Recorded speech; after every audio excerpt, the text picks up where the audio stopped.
What's up guys, this is Jeff and today I want to show you how to assemble this bike. If you haven't already watched the bike review, you can find it through the card at the top of this video or the link provided in the description section below. I apologize for the previous videos that only had music in them. Due to copyright issue, I had to replace all the sound with the just music. However, as I promised, I've created a new video that includes explanation and a closer look at the bike, although, as Moody 6 commented, even without explanation, the video itself is self-explanatory. Thanks for all supportive comments. I hope this video will help you during the assembly process. Before you start assembling the bike, it's important to note that the bike comes with a 1-year warranty as mentioned in the manual. To use the warranty, you will need to submit the warranty form along the purchase receipt, the bike serial number located under the body, and the bike model. You can find it on the frame. If the bike doesn't come with the manual, you can visit the manufacturer's website to access the required information and fill out the necessary details. To assemble this bike, you will require the following tools: a Phillips screwdriver, preferably in size 2 or medium, wrenches in size 10, 13, and 15 mm, Allen wrench in sizes 4, 5, and 6 mm. If you don't have the specific 10 and 13 mm wrenches, you may utilize an adjustable wrench instead. However, it's required to have a 15 mm open-end wrench available. I generally recommended utilizing a 3-way Allen wrench with sizes 4, 5, and 6 mm. These sizes are more commonly employed and can endure significant pressure during assembly. If you need to purchase these tools, I've included a link in the description section below where you can find them at the lowest available price. These bikes are manufactured in China and their measurement system is based on the metric system. However, you can also use inch wrenches if needed. The wrenches may feel slightly loose in some instances, but they are still capable of tightening the screws and nuts. These are the size of inch wrenches that you can use. Some parts of this video are common to all bikes, and in order to be able to give you a complete explanation, I've used several bikes. So don't be surprised if you see different bikes in some part of video. Okay, let's start. First, check the box completely to make sure there is no any damage. If the box appears to be damaged, when opening it, make sure the bike parts are not damaged in the damaged area of the box. Avoid tearing the box completely when removing the bike. Why? The reason for keeping the box is that the bike may have been damaged during shipping and you plan to return it to the store and you will need the box for return process. Before returning the product, you can contact manufacturer customer service and ask them to send you a damaged part free of charge. Each store considers a return time policy for itself. For example, eBay or Amazon, you have 13 days to return the product. Make sure they get the part to you before this date, otherwise return the product. To open the box, use a 1/2 inch deep cutter or knife and start by cutting the top and side of the box. Even you cut through the middle of the top, as long as your cutter blade dip stays within 1/2 inch, it won't affect the bike.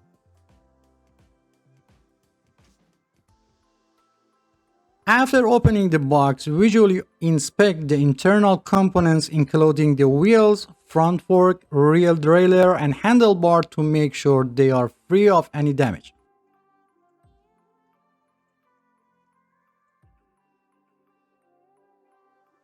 After making sure that the bike components are intact, you can take the bike out of the box and still avoid tearing the box.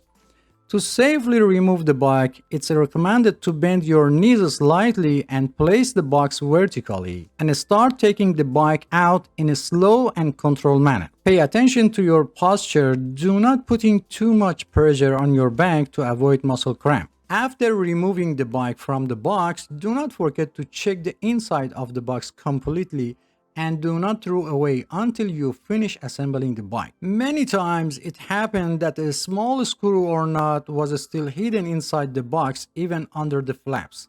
For ease of assembly, remove all paper and plastic cover from the bike. However, be careful not to damage the paint on the body when removing them, as this may lead to rust over time. Also, be sure to remove any remaining tape from the body, as it will change the bike paint over time. Sometimes, especially for bikes 24-inch and up, removing a bike tire can be challenging. Be careful not to apply too much pressure when trying to remove the tire, because it can lead to bend or broken spoke. To successfully remove the wheel, gently push the bike forward and backward while rotating the tire in the same direction to release. In the comments of my previous video, some have asked why I don't use a bike assembly tripod. Well, let me clarify that I assemble bike for regular folks, not experts, and I don't know what percentage of people have a bike tripods. Second question, why do I choose the assembly bike on the floor instead of the table? While a smaller bike like 12 or 16-inch may be manageable on the table, but when it comes to the larger bike like a 24-inch and up, it's a whole different story. Attempting to assemble such a bike on the table would be like trying to fit an elephant into the matchbox. Someone else suggested that I should install the bike seat and handlebar first, and then turn the bike upside down to install the front wheel.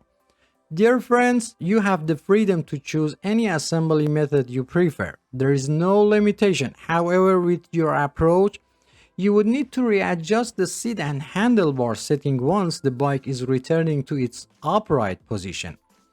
I would appreciate your comments on this matter, as it would be helpful to determine which method is easier overall.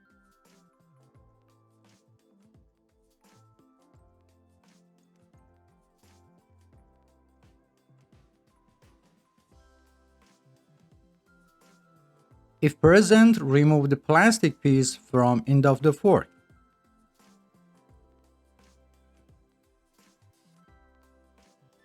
If the fork was bent and you couldn't put the tire in the fork, I made a video and I've put the link in the description section below how to fix it.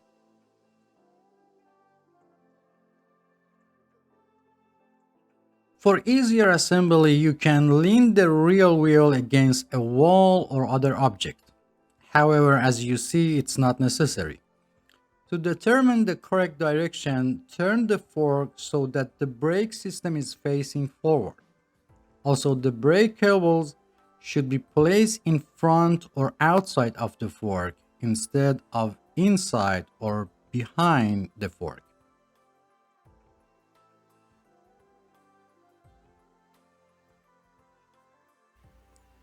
If the rim is warped or bent, I made a video on how to fix it and I've put the link in the description section below.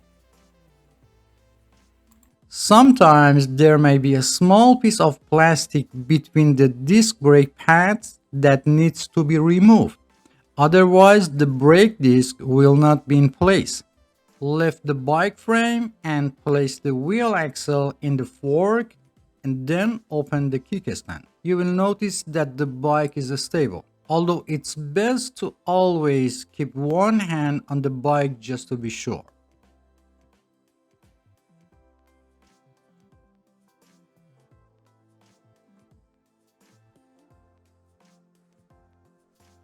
Remove the nut and one of the springs.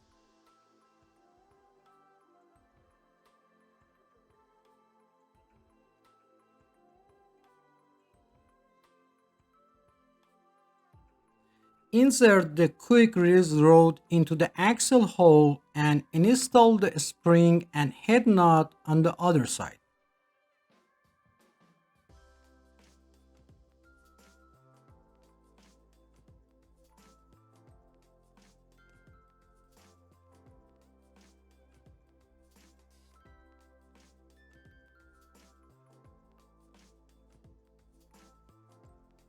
While holding the lock nut, turn the lock lever a few times until you feel it tighten. Align the tire in the middle of fork and place the lever in the locked position. The lever must be pressed close, otherwise turn the lever once and try it again until it's pressed into the locked position. If after turning you feel that it's not easy to lock it, Turn the lever one turn back and try it again. Install the level parallel to the fork bar or next to the fork toward the disc. But for a peace of mind, install it next to the fork. If necessary, loosen the screw on the top of the stem and adjust the stem in the correct direction and tighten the screw a little. Remove the screws on the stem and put the handlebar in the desired position and tighten the screw a little.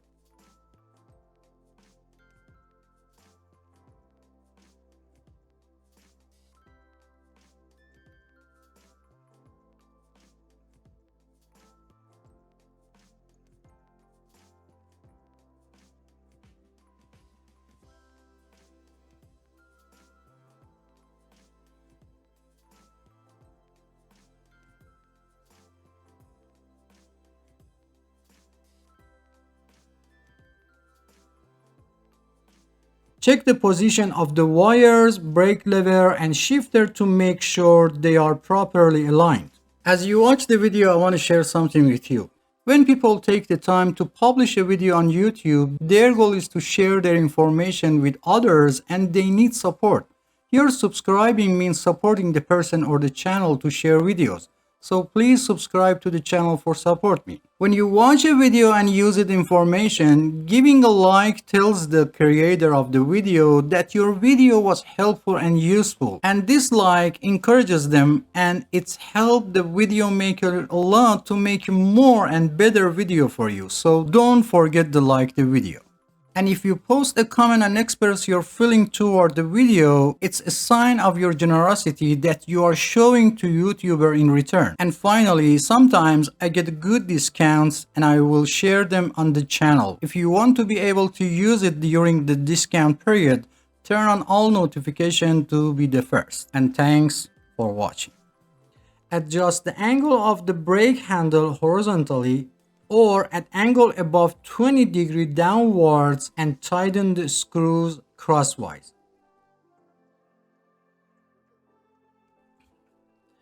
On 99% of bikes, the brake lever adjustment screw is often found next to the brake handle. You might wonder about purpose.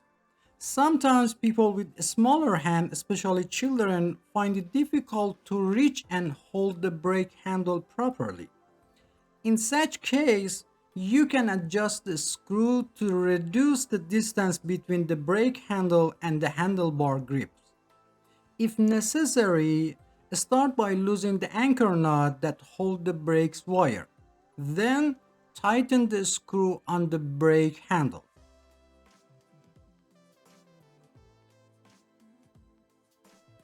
As you do this, you will notice that the brake handle moves closer to the handlebar grip and reducing the distance between them. It's important to note that this adjustment doesn't affect the overall performance of the brake system, and you can always revert it back to its original state if desired.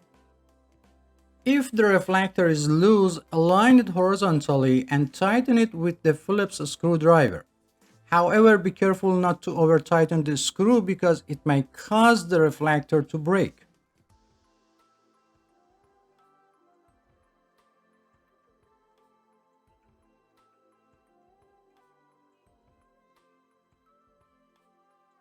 Adjusting gearboxes and understanding gear shifting condition is a comprehensive topic. I've included a link to further information in the description section below.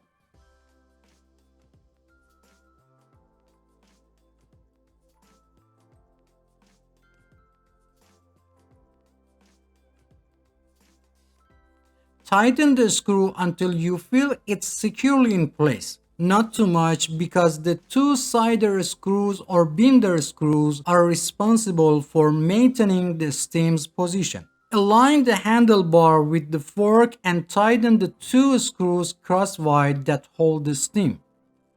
Take care when tightening these screws as they are often made of aluminum. Make sure the wrench is properly seated to avoid damaging the screw heads.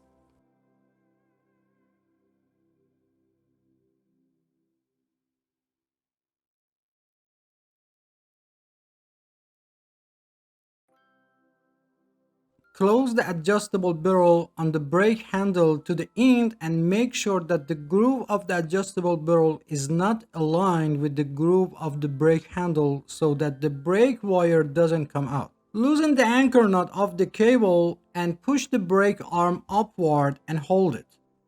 Pull the wire to remove any slack and then tighten the cable anchor nut.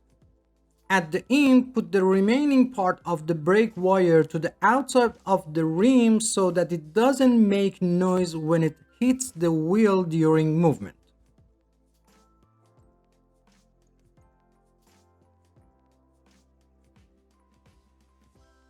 If the brake wire was out of place and the brake wire was still loose after tightening the anchor nut, turn the bike upside down to have the better view and put the wire in its place.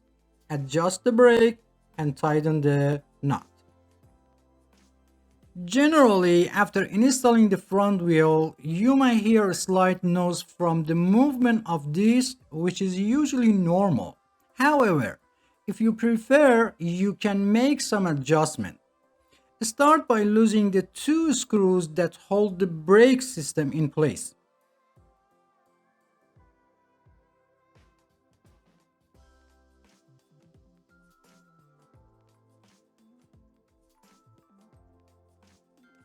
Using a long Allen wrench, tighten the bolt located behind the brake system until the brake pads firmly engage with the disc.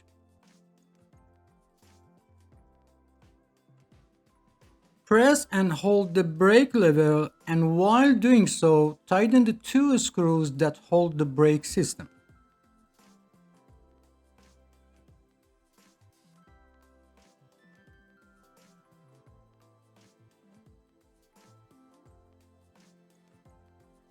Then release the brake lever and finally loosen the rear screw slightly again. It's possible that you might still hear a slight noise from the disc, which could be related to disc distortion.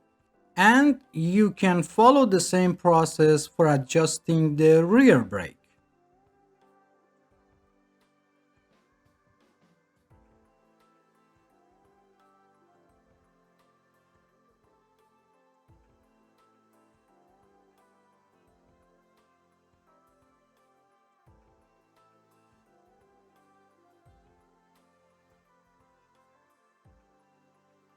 To install the pedals, find the right side of the pedal by checking the letters R or L labeled on the pedals. If there is no label, look for engraved letters on the bottom of the metal part. If the chain has came off the sun wheel or sprocket, reinstall it by placing it on the sprocket with your thumb and turning the pedal once.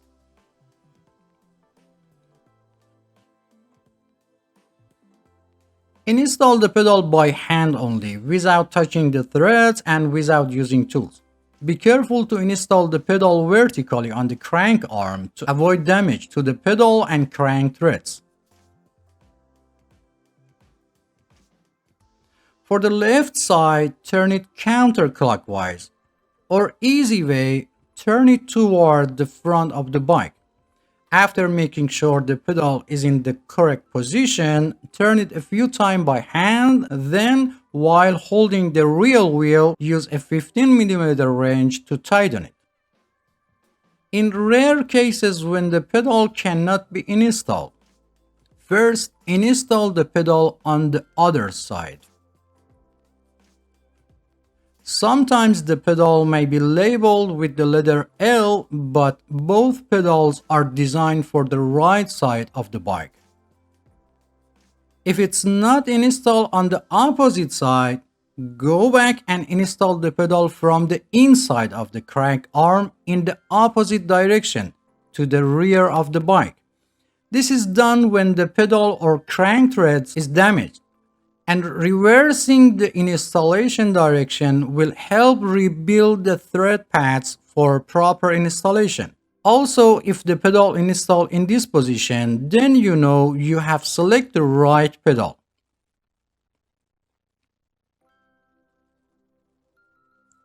After installing the pedal for one side, repeat the same process for opposite side and make sure that the direction of rotation of the pedal is clockwise or toward the front of the bike.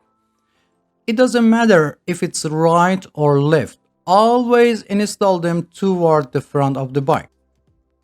If your wrench gets stuck after tightening the pedal, to remove, push the wrench toward the outside of the crank arm and release it at the same time.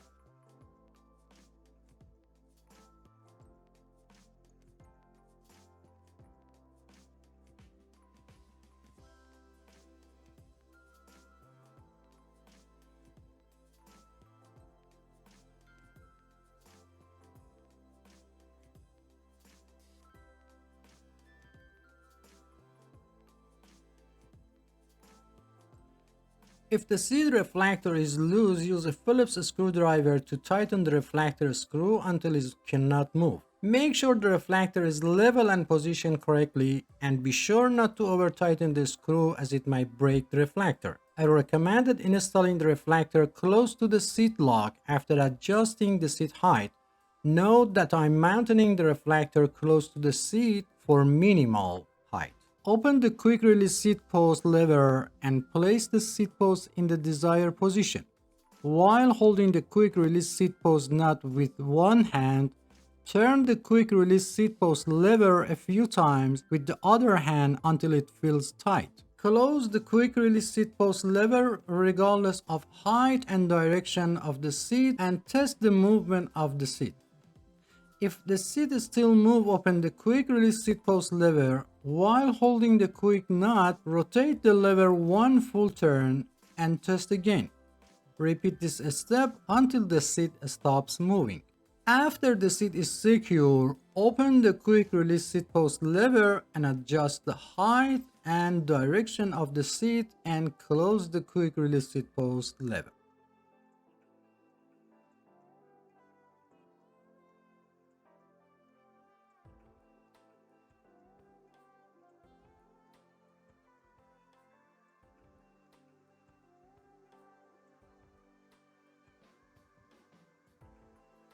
If the seat continues to move after locking, you may need to tighten the seat clamp nuts.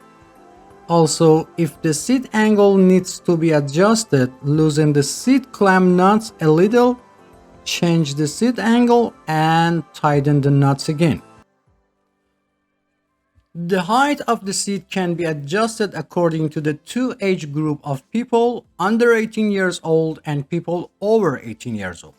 It's important to keep in mind that the body continues to grow until about 18 to 25 of age and then growth slows down. For children under 14, it's recommended to buy a slightly larger bike to accommodate their future growth and choose the right size for people over 18 years old. It should be noted that the age alone is not a determining factor and body size and proportion are more important.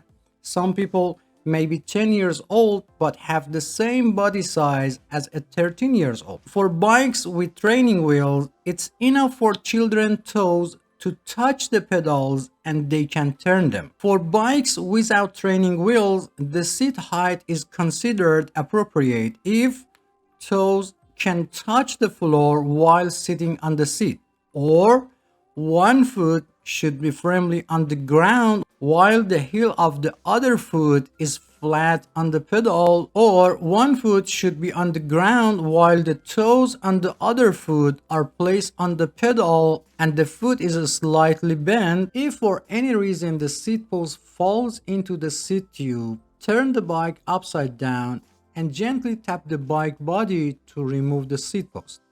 Another solution to prevent the post from falling inside the seat tube is to install the seat post alone first and then attach the seat. This eliminates the possibility of the seat post falling into the pipe during the installation. At the end, it's necessary to check the work done and make sure that all bolts and nuts are properly tightened. When inflating tires, some people inflate the tire to the amount of air indicated on the tire. However, it's important to note that the value displayed on the tire represents the maximum air pressure that the tire can withstand. For most bikes, the recommended air pressure is between 25 to 35 psi. In another way, after inflating to 20 psi, sit on the bike to check the tire pressure. If the tire is not fully inflated, increase the amount of the air. Remember, the weight of the cyclist determines the amount of the tire inflation. To inflate the tire, first remove the valve cap and then put the air pump head on it. Sometimes this is difficult because by pressing the tube valve, the valve goes inside. If the tire is slightly inflated, first deflate it completely. Press your thumb on the back of the valve and place the air pump head on it. Inflate the tire halfway and make sure the tire is still on the rim. If part of tire pops out, release some air pressure, put the pops out area back inside the rim and reinflate it again.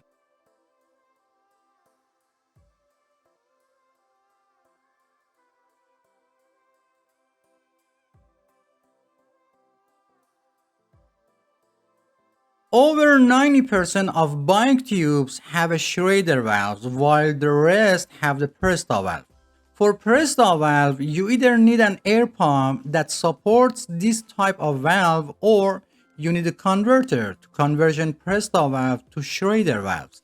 To inflate the Presta model, first tighten the nut holding the valve on the rim, then remove the valve cap and open the nut above the valve all the way.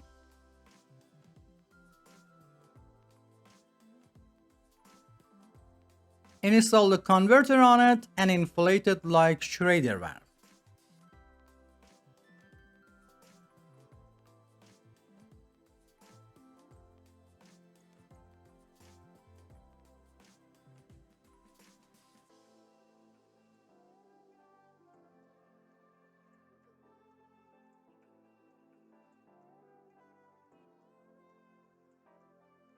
After inflating, first remove the air pump head, then remove the converter and close the nut above the valve again.